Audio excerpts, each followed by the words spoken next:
Yesterday, the new election of the Pope was actually the second biggest ever Twitter event in history, second to the re-election of President Obama. Karen's in the World's newsroom for us. Social networking on this subject was hot yesterday, wasn't it, Karen? It was virtually at meltdown proportions, Babita. If you remember back in 2005, when Pope Benedict was elected, social media was very much in its absolute infancy, but how very different things were this time round. And with me here in the newsroom, just outside the gallery of one of our studios, is Samantha Barry, a BBC social media producer.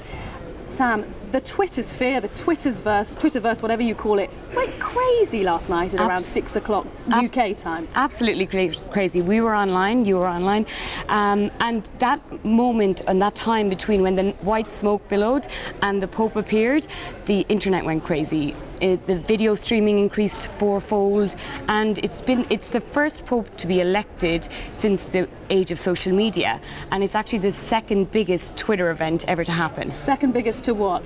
Obama's re-election got the most tweets. Right, so the Pope didn't quite pip Obama at the post. And I mean, obviously, where were these tweets coming from? All over the world, but where were the biggest places? Well, we actually have a pie chart that can show you with all the different countries. We're going to bring that up. We can see it now. Unsurprisingly, the Pope's home country of Argentina has a large percentage. They're 19%. The USA, who are big tweeters, are at 22%. And all these other countries, lots of them Spanish-speaking and Latin American countries, are between 2 and 8%. But it was very much a global conversation. There was 7 million tweets about the Pope. It was going at a rate of, at one stage, of more than 130,000 tweets about the Pope in a minute. That's incredible. I know I tried to log in at one point. It said it was over capacity. And there was even a fake Jorge Bergoglio account set up, which fooled not just anyone. I mean, lots of journalists were fooled by it. Nearly me. I nearly got fooled. It fooled thousands, hundreds of thousands of people. This fake account, which has now been suspended, we actually have an image of it, JM Bergoglio, this fake parody Twitter account fooled thousands of people. Within minutes, hundreds and thousands of people started to follow it, and lots of journalists retweeted it and talked about it and talked about him being a media savvy Pope. But when you looked through the texts or the tweets, it became quite obvious that it was a parody account. There was a tweet 2 weeks ago in which he said, if I'm made Pope, I'll be more popular than Santa Claus with children.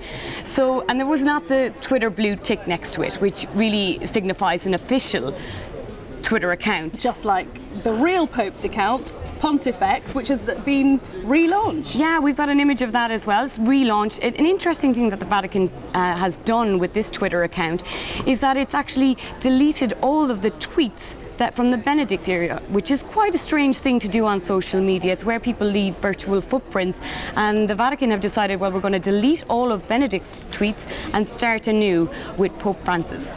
Sam, thank you very much for taking us through that. Samantha Barry, BBC social media producer. Now, if you were just wondering where the biggest proportion of Catholics live across the world, I've been looking at a chart now, surprisingly or unsurprisingly, at number 1, the highest percentage, 100% Catholic, the Vatican. Who'd have thought it? And the lowest proportion of Catholics, right down at 170th, 0.00017%, North Korea. So some interesting facts emerging from the Twitter sphere.